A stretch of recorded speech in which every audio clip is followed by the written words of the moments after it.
Ah! Hey, we're recording. Hey everybody, welcome to another episode of Stay Rad Wine Blog TV. I'm Jeff, and I got a special guest here. This is my dad. Introduce yourself. Sono Marcello, buonasera. Apparently we're Italian. I never knew.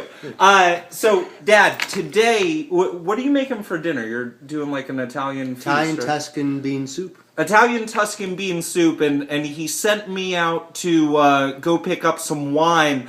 So I thought I'd go to the Piedmont region of Italy. We got some Barbaresco. This is a 2007 Cren del Anatra. Did I say that right? Anatra. Yeah, that's what I meant. So this is 100% Nebbiolo, and that's the big grape of the region, and I think it's the most widely planted grape in all of Italy.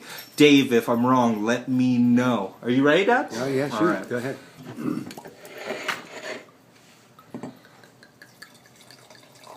So one of the things you were asking me is if I could show you how to taste wine. Is that something you'd be interested in? I would love to learn because I can only watch so many of your episodes and not desire to be like you. Oh my goodness. Hey, so I am messing up your table here. Okay. So the first thing that I would always do when I'm looking at a wine is I really want to check out the color. Now, what do you see?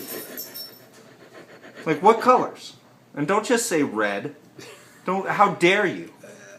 It's reddish burgundy. But I don't know colors. Doesn't it almost seem like it's getting a little like almost orange, like especially around the rim? Right you on, see that? yeah, right on the top of it is orange. It's almost tangerine. Now, would you say this is kind of like a really dark red, or I mean, can you see beyond? No, it's not dark, and it's actually, yeah, I can.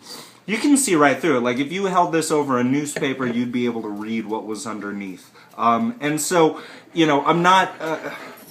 I've maybe had one other Barbaresco in my life, and I've never done one for the wine blog. What I do know about Nebbiolo is, in a way, it's kind of like Pinot Noir in the sense that it's a very light-skinned type of grape, and it has. Don't you laugh. Chico's.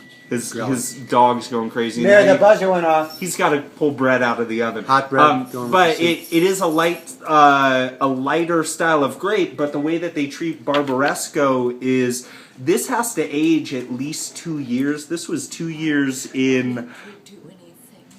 Pull the bread out of the oven. This was 2 years in oak. I'm trying to see if it was. It doesn't say what type of oak. But I mean, you're taking a very light grape, but you're treating it like a heavy wine, like the way that you would treat like a Cabernet Sauvignon from California. Right, which is darker. And so one thing I did do before we're tasting is I did double decant this wine, so I gave a little bit of air. I'm trying to break down those tannins. Now the next thing you want to do, Dad, is we're going to swirl this around in the glass. Okay. And the reason why we're swirling it is the interaction of oxygen with the wine is going to start to release those aromas. So the more oxygen you're giving it, the more that wine is going to start to permeate up. Now, I gotcha. When you smell, don't be afraid. Stick your big nose right in there, okay? What do you smell? Let me do it again. Yeah. Apple. I can see that, like a red apple or a green apple. No, you can't see it. You smell it. You can see an apple. I can see what you're saying. I feel you. Green. Green apple. Yeah. Okay. Now, when I'm going into this, along with that apple, I am... Whoa. I want you to go back into that a second while I talk about this. I am getting kind of like a rubbery, like bike tire-y type of it's flavor. But also on the tail end, Dad, I almost got like a little bit of raisin on the end of that. Did you get that? I did. It was... No, but I did... It's the... Bike tire? Rubber cement. The glue that you... Yeah, go ahead. Back when you used to sniff that stuff? Yeah. Huffing. Okay. That's why it turned out so So wonderful. All right, so you ready to take a sip here? Yeah. Now, when you do this, don't be afraid. Like, I like to treat it like kind of... If I'm not just sitting there and just drinking my wine and eating with food, if I really want to taste all those flavors, what you want to do is I kind of treat it like mouthwash. And I know it doesn't make my teeth look the prettiest afterwards. But really, like, swish it around and don't be afraid to suck in a little bit of air. Let me watch you do it, okay? Okay. You're going to make me laugh. I will not make you laugh. Mouthwash.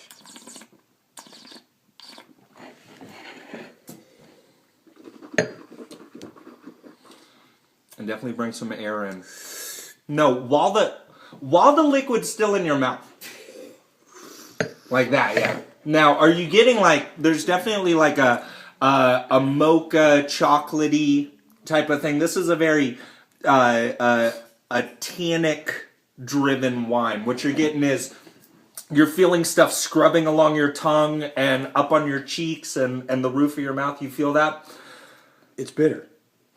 So those are those tannins. Yeah. That's the tannic acid, and that's what you would expect when you've got a grape or a wine that's been sitting in oak for Long time. 2 years. And what's going to happen is the older this gets, the longer this ages, those tannins, that bitterness that you're talking about, is going to start to soften out a little bit. Mm-hmm. Do you taste now? Let's kind of go back this again, and you don't have to be as aggressive, but I want you to try to look for the secondary fruit flavors afterwards. It's going to be tough, right? Go ahead.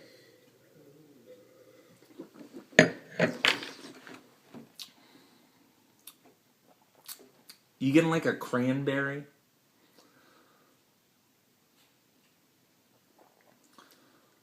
You're getting some of that green apple that you were talking about too, like on the tail end. What are you getting? I'm getting... I don't know. A little squeeze of lime there? Something citrusy. Now, how do you feel about the wine? And it's okay. About you how can I rip feel it. about the wine? It's not like I brought this to a Thanksgiving dinner as a gift. So you can say whatever you want about this wine. Don't worry about it. Be honest. A little disappointing. I like everything Italian is usually outstanding, and I'd have to say this is good, but not outstanding. So what's your favorite Italian wine then? What's the best Italian wine that There's a lot of Barolo's really good, and you know the Barolo and the Barbaresco, they're like right next to each other. They're both in the Piedmont region. They're both made of 100% Nebbiolo, right? And then and those Barolos, Brunello di Montalcino. those Barolos are sitting in oak for 4 years. I mean, this actually makes me want to have a piece of cheese. I can this see would that. be great with cheese. You're trying to get something to break through those almost tannins, kind of like right? If you can have a piece of chocolate, you have to have a cup of coffee. This, if I'm going to have a drink of this, I have to have some cheese. I can see that. It's cheese driven. And here's the thing that kind of fools you, because it is a really, and hopefully you guys you can see this. It really is a light color. But don't let that color fool you, because this is a big flavor wine. And it is those big tannins that are really driving it. There is some nice secondary red fruits. The finish, I would say it's kind of a medium finish. It's not lasting forever, but it's such an aggressive initial presentation that you're still thinking about it. The end of it is better than the beginning. In other words, right now the taste is really so mellow in my mouth. you'd be happiest when you were done with that glass, so you didn't have to have any more? No, I mean just it sitting in my mouth and is better now than when I first tasted it. Now, if you had to score, I don't know what you'd call that. Score out of what? Three bottles. Okay, the score is out of 100, but you start at 50. You automatically get a 50 if you were made from grapes. Okay. But I mean, think about it in a sense like this, like, you know, anything 90 and above, you're saying, this is awesome, you better go and get this. Anything, you know, in the high 80s is, this is really good. You should try it if you see it and if you're in the mood. I got a number. What's your number? 85. 85. I can see that. I need to drink another wine and tell you if it's higher or lower than that. But You'd like a comparison. not right now. I mean, we do have some Four Loko in the kitchen. Four Locos has to be less than 50. I listened to your blog. It's not made of wine. Oh, okay. So, not made of grapes. It's made of cool. It's a malt wine. Okay. So, anyways, I would actually give the Cren del Anatra... What? Cren, horseradish of the duck. Horseradish of the duck. That doesn't make sense. A horseradish sauce of the duck. I would give this... I like this quite a bit. And, you know, not being... Don't be a jerk. You're my first guest. You may be my last. What I would say is that I don't think that this is a wine for everybody, but what I do think is that this is a wine that I would almost say it's kind of a cross between like a Pinot Noir in the fact that stylistically there's a lot of different things going on with it, but also it does remind me of some kind of like really fruity Zinfandels. Fruity in a good way, and I don't know. I would recommend it. I'd give it like an 88 plus. Okay, tell them about the glasses that we got. Yeah, these were Christmas presents for you. Christmas presents. Do you like it? Yeah, they're beautiful. My dad, who is now 70 years old, finally got himself a set of matching wine glasses, and it's really more for me. There's 6 now, and there were 6 when he gave it to us, which is last night. Did you already break one? There's still 6. Well, there you go. You kept them in the box. That's why. Okay. Hey, do you want to ask the people out there a question? To leave a comment underneath. No. No? No. So you're saying you don't like the people? Oh, no, I like the people. How come Dave didn't call in the middle of this? I don't know. It's weird. Okay. Hey, thanks for watching. I hope everybody has a happy and a safe New Year's Eve. And Buonasera? What do you say? Anno nuovo, but you have to make sure you say anno, not anno, because anno means something not nice. Anno is a year. Anno is, well, you can guess. So you say, Buon anno nuovo. Chin chin. And stay rad.